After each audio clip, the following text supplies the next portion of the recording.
Olá, alunos do nono ano, por cá, professor Nilbert Lima, professor da disciplina de Geografia, certo? Hoje, 12 de maio, estamos aqui iniciando mais uma aula de Geografia na modalidade remota, certo? Esta aula não é necessariamente ao vivo, mas eu estou acompanhando necessariamente agora às 13h30 o chat que será aberto após essa transmissão. Então, espero que vocês comentem e que vocês acompanhem a aula até o final, porque no final da aula eu postarei a lista de presença para que vocês possam assinar e registrar a presença nesta aula, beleza? Então, vamos junto. Hoje o conteúdo é dando continuidade ao nosso conteúdo de Europa, certo? Continente europeu. Já vimos na aula anterior as suas características físicas, alguns detalhes de problemas ambientais e também um pouco da sua cultura na nossa aula presencial. E hoje veremos outros aspectos desse continente, que é um continente vasto e muito antigo para a nossa humanidade. Então, vamos nessa. Vamos começar a nossa aula.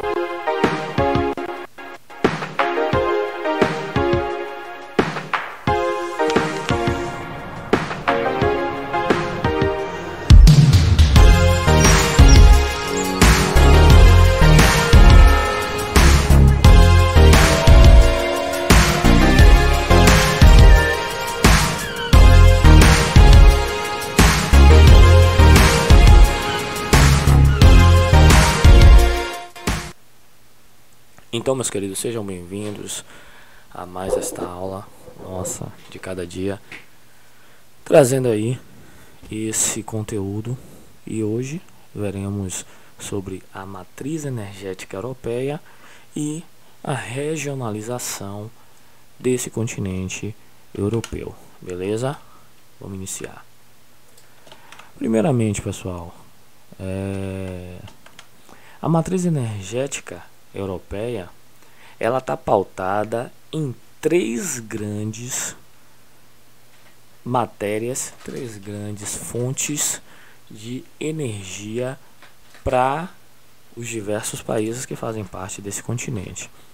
Primeiramente, o gás e o petróleo, certo? A exploração e a produção desse recurso energético na Europa, ela ocorre no Mar do Norte, lá na costa da Dinamarca, na Escócia, na Inglaterra, Noruega, que são principais produtores de gás e petróleo.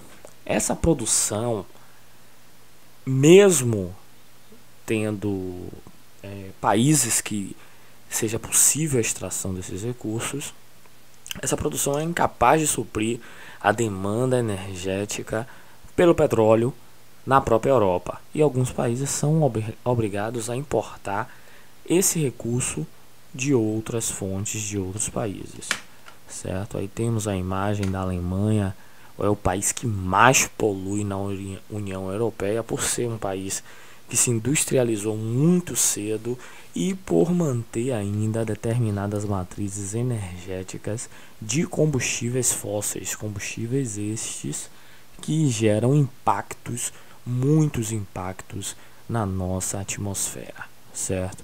Tá aí, é uma usina termoelétrica em Boxberg, na Alemanha, imagem de 2018. Outra fonte enérgica, de acordo com esse quadro aí que eu coloquei para vocês, e acompanhe no livro de vocês na página 84, todo esse conteúdo que eu faço, todo esse material que eu utilizo, faz parte do livro didático de vocês, Araribá Mais, de Geografia. Ó pra cá quem chegou aqui, ó. Ó pra cá quem chegou aqui. Não pode nem dar uma aula tranquilo, né, Poninho? Né, Poninho? Né, Poninho? Vai. Daqui a pouco vai lá brincar. Eita. Aí é brincadeira, viu? Ai, cale-se, você me deixa... Não! Voltamos. Outra matriz energética que é muito utilizada nesse continente é o carvão, O carvão mineral, ele é bastante utilizado nas termoelétricas e atualmente essa produção vem desacelerando em virtude do esgotamento e das limitações da exploração das jazidas carboníferas, certo? Já não tem mais muita viabilidade econômica e essa fonte enérgica é muito poluente, certo? Os maiores produtores, como a própria imagem mostra, é a Alemanha e Polônia. E são fontes enérgicas que a Europa já tem buscado inúmeros meios de modificá-las, de encerrá-las, certo? Também existe a energia nuclear, que é supostamente a mais limpa, realmente é mais limpa, sendo que existe a necessidade de um ambiente bastante controlado, porque a partir do momento que o material nuclear ele entra em contato com o solo, entra em contato com as pessoas, ele é bastante químico e gera consequências que são irrevogáveis, são consequências que não dão para ser solucionadas. Qual é tal caso gerado pela bomba de Hiroshima e Nagasaki, que gerou um caos na população, que até hoje aquela população vive com os impactos gerados. Quem não morreu vive com as consequências físicas daquela bomba que gerou diversos transtornos essas duas grandes cidades do Japão. Beleza? E a energia nuclear é a principal fonte. 50% da energia gerada e utilizada na Europa é advinda da energia nuclear, certo? A França, a Bélgica, a Eslovênia utiliza muito esses países essa tecnologia nuclear, certo?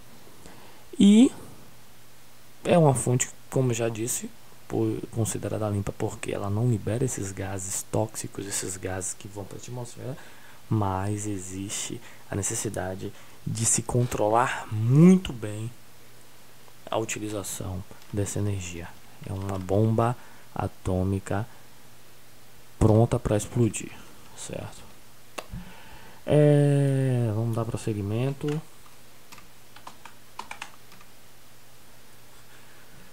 A importação de fontes enérgicas na Europa.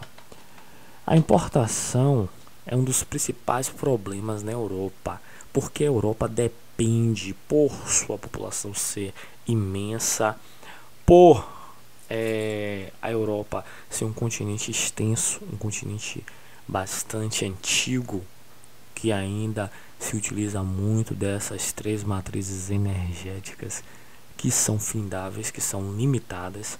Então é necessário a importação de outros recursos, de outras fontes de energia, tais como o gás, que é utilizado na Europa, que vem da Rússia e em seguida da Líbia e da Argélia. Grande problema que o próprio livro de vocês, que foi escrito em 2018, já previa em 2018 o que a gente estamos vivenciando, esse fato histórico, esse momento histórico que ficará registrado nos livros de geografia, de geopolítica dos senhores, dos filhos de vocês, a guerra russa com a Ucrânia. Então essa circunstância aí na página 85 demonstra que o livro já tinha previsto, por conta da dependência da Europa, determinadas consequências. E um dos maiores motivadores da guerra da Rússia com a Ucrânia é a associação da Ucrânia à OTAN e, consequentemente, o isolamento da Rússia, porque a Rússia depende da Crimeia e dos portos que existem nela por conta do inverno rigoroso e todas aquelas explicações que eu já dei em sala de aula para vocês. Então Depois pesquisa e vê que a Rússia depende desse porto ucraniano, que está sob domínio ucraniano e que eles já tomaram posse, pois é através dele que ela recebe todas as importações e também realiza as exportações, inclusive o gás natural, que atravessa diversos países europeus, tem como país por onde passa a Ucrânia.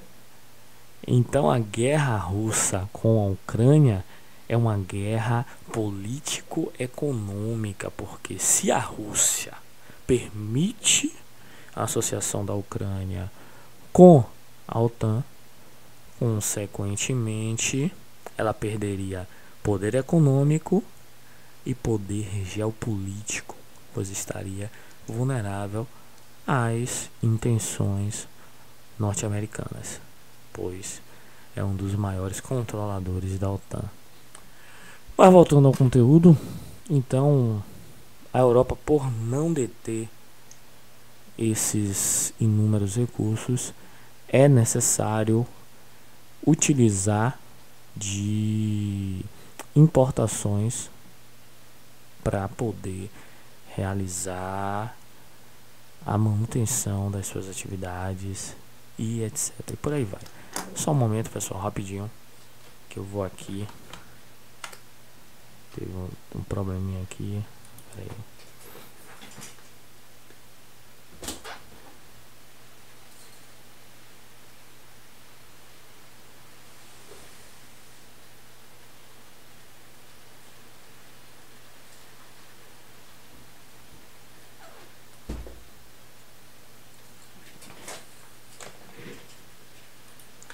De volta à programação natural, normal. Vamos adiantar que essa aula já está em 12 minutos, né?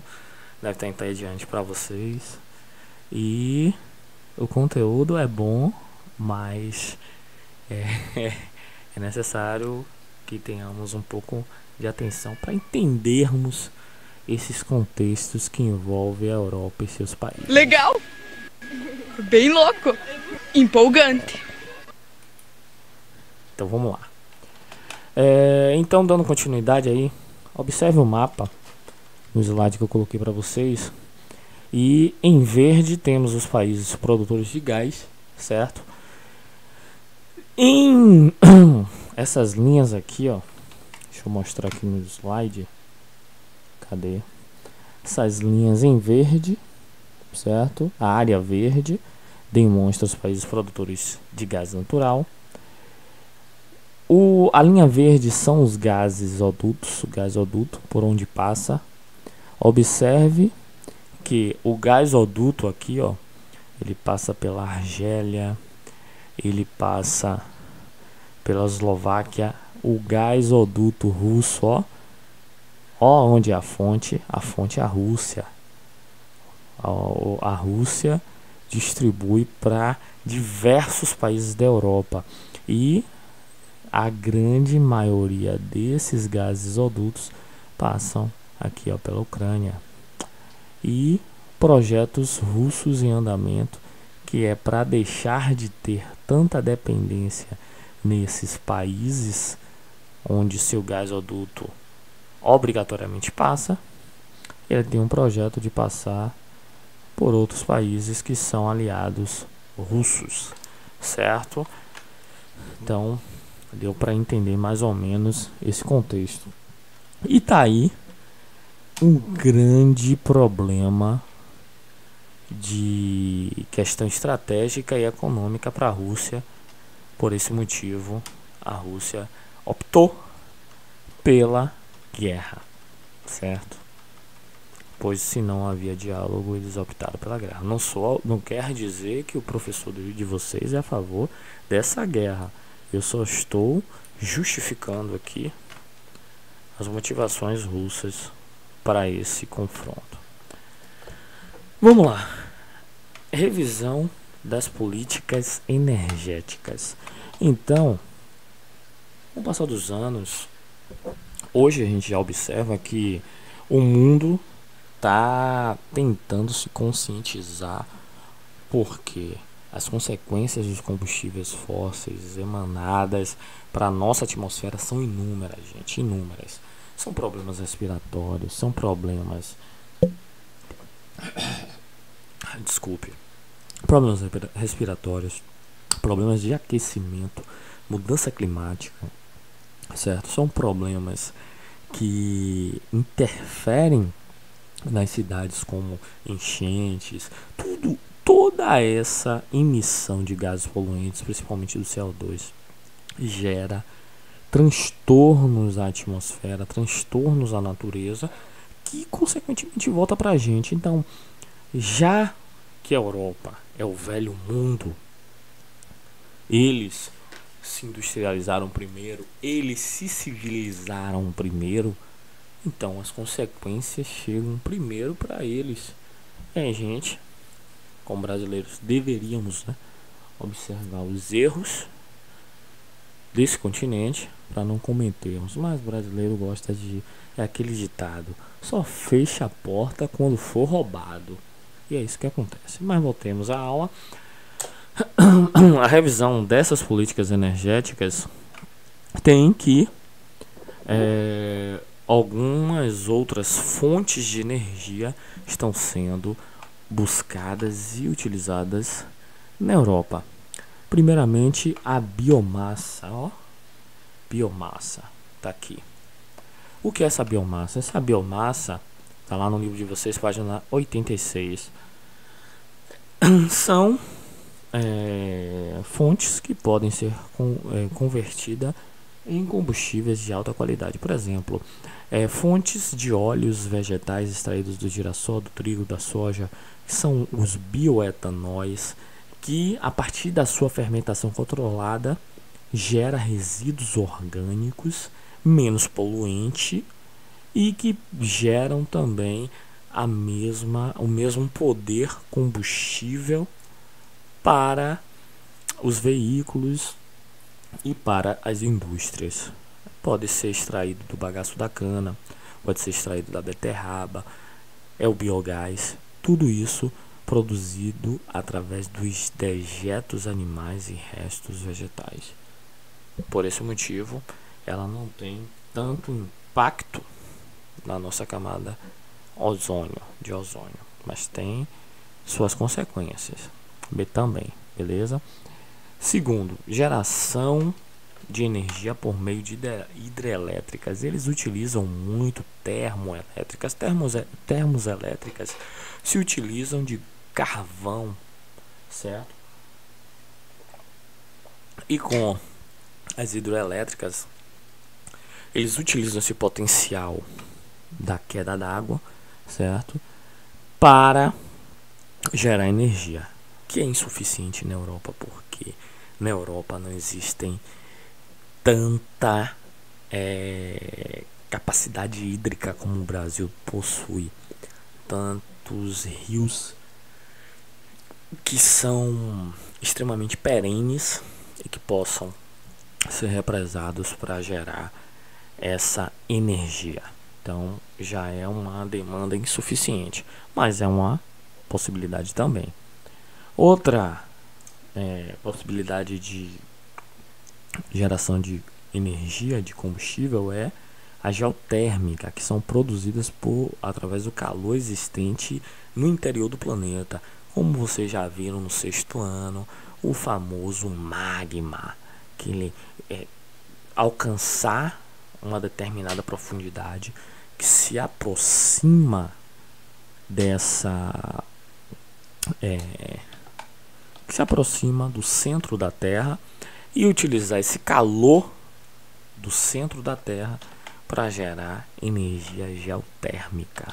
Tá aí a motivação e a construção de centrais geotérmicas. Veja o esqueminha aqui, ó, que demonstra muito bem a utilização, dessa parte mais quente do centro da Terra.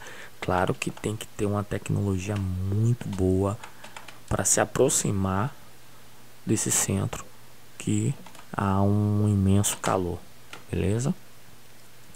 Teremos também a energia eólica.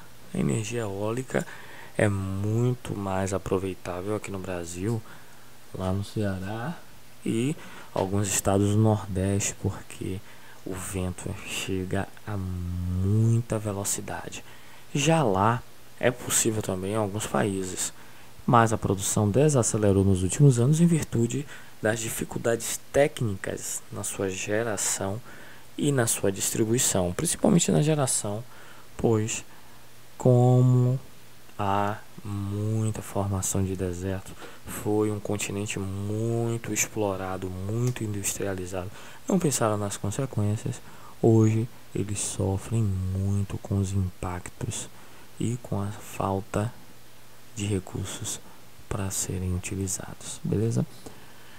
Aí eles também buscam novas alternativas para fugir dos impactos dessa emissão de poluentes, que é, como a imagem demonstra para vocês, o incentivo aos meios de transporte não alternativos.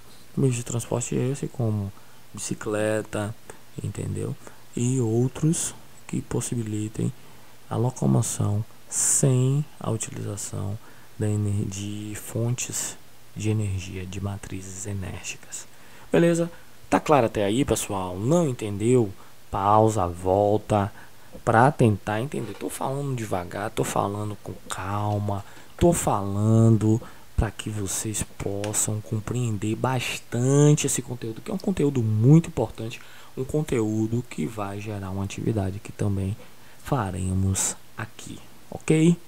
Espero que consigam compreender, consigam absorver essas informações, viu? Vamos nessa. Então, saímos da matriz energética europeia e passamos agora para a construção da regionalização. Como o continente europeu ele é dividido? Como ocorreu essa divisão? Como foi feita a divisão deste continente? Veremos agora aqui, página 88 do livro de vocês, beleza? Acompanhem comigo aí. Apesar de todas as diferenças internas dos países que compõem a Europa, ele pode ser regionalizado da seguinte forma. Observem um quadro comigo, ó. Europa Ocidental. A Europa Ocidental são as principais economias do continente que estão em destaque no mundo, como a Alemanha, Reino Unido, França. Essa região que teve um processo de industrialização muito acelerado lá no século XIX, com a Revolução Industrial na Inglaterra. Essa é a Europa Ocidental. Significativamente assim, é a que está mais próxima do Ocidente. São os Ocidentes. Oriente é quem está mais próximo da Ásia. Isso é um conceito geográfico que vocês entendem com o passar do tempo, beleza? Europa setentrional. O que é a Europa setentrional? Ela é constituída da Península Escandinava. São países bálticos, países ex-socialistas, tais como Dinamarca, Islândia, Finlândia, onde a economia desses países vem da exploração de madeiras florestais e de pesca. São aqueles países mais voltados para agricultura, para pecuária e etc. Beleza? Temos a Europa Centro-Oriental, ó, Europa Centro-Oriental. Essa Europa Centro-Oriental, ela tem como integrantes os países ex-socialistas, e um país que faz parte é a Rússia, certo? Nessa região, as economias são mais industrializadas, como da República Tcheca, da Polônia, e na parte mais oriental, centro, na parte mais central, é mais industrializada, e na parte mais oriental estão os países que formam com a Rússia, que fecham com a Rússia, que é a Comunidade dos Estados Independentes, CEI. Esse bloco que surge após o final da União Soviética. E, por último, a Europa Mediterrânea. São 3 penínsulas, onde temos a Ibérica, Itálica e Balcã, que é chamados Balcãs, antigos Balcãs. Elas são civilizações como a grega, a romana, civilizações antiquíssimas, que formaram a sociedade que vivemos, trouxeram diversos conhecimentos, diversos costumes e influenciaram os mais variados países, tanto da Europa quanto das Américas e da Ásia também, de certa forma, mas a cultura é mais absorvida pelo Ocidente, que são os países da América e por aí vai. E essas ruínas atraem milhares de turistas pelo mundo inteiro e tem como atividade econômica a atividade agrícola, que é muito forte ainda. São países com índices econômicos muito bons, assim como a Itália. Então observe no mapa a estrutura dessa regionalização. É melhor observarmos no mapa porque a gente tem uma visão, certo? Uma visão estrutural disso. A Europa Ocidental, certo? Essa é a Europa aqui, a Europa do Lilás. Temos como países Alemanha, Bélgica, França, Áustria, Irlanda, Reino Unido. Reino Unido é o que? Inglaterra, por aí vai, beleza? Europa Setentrional, que fazem parte os países da Noruega, Suécia, Dinamarca, Finlândia. A Dinamarca a gente só vê na Copa do Mundo, né? Estônia, Letônia, Lituânia. A Europa Centro-Oriental, que temos a Rússia, que faz parte, a Rússia parte europeia, e tem a Rússia parte asiática. A parte europeia russa, a Ucrânia, a Moldávia, Belarus, Polônia, República Tcheca, Eslováquia, Hungria, Romênia, Bulgária e por aí vai, outros países menores. E Europa Mediterrânea, para cá para baixo, que tem Portugal, Espanha, Itália e Grécia. Certo? Tudo bem? Tudo belezinha até aí? Tudo legal? Então, minha gente, essa foi a aula de hoje. Dúvidas? Bota no chat, fala comigo no WhatsApp, certo? Para eu poder esclarecer essas dúvidas. Se eu demorar em responder é porque, como eu já expliquei anteriormente, esse vídeo foi gravado, certo? E eu estou disponibilizando hoje, dia 12 de maio, pois estou em uma viagem de campo pela Universidade Federal da Bahia, dando continuidade aos meus estudos de bacharelado. O professor também estuda, Aí, dando continuidade aos meus estudos de bacharelado, estou aqui viajando, fazendo esse levantamento de características de alguns municípios da Bahia. Então, estou longe de Salvador. Na próxima semana, a gente discute mais sobre a Europa, dando continuidade a esse conteúdo da segunda unidade. Anotem no caderno, a aula 2 foi sobre as matrizes energéticas da Europa e a regionalização da Europa. Segue aí, ó, nessa mesma aula a gente vai ter atividade pontuada que está na página 89 do livro de vocês, página 89. Essa atividade é de classe, certo? Para vocês começarem a fazer agora no caderno de vocês essa atividade aqui, página 89. E tem a atividade que está no roteiro, que eu vou disponibilizar para vocês antes da aula.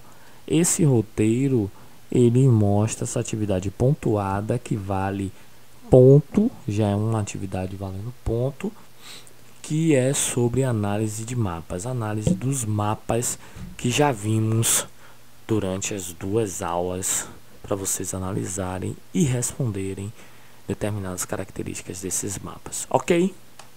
Galerinha, por hoje é só.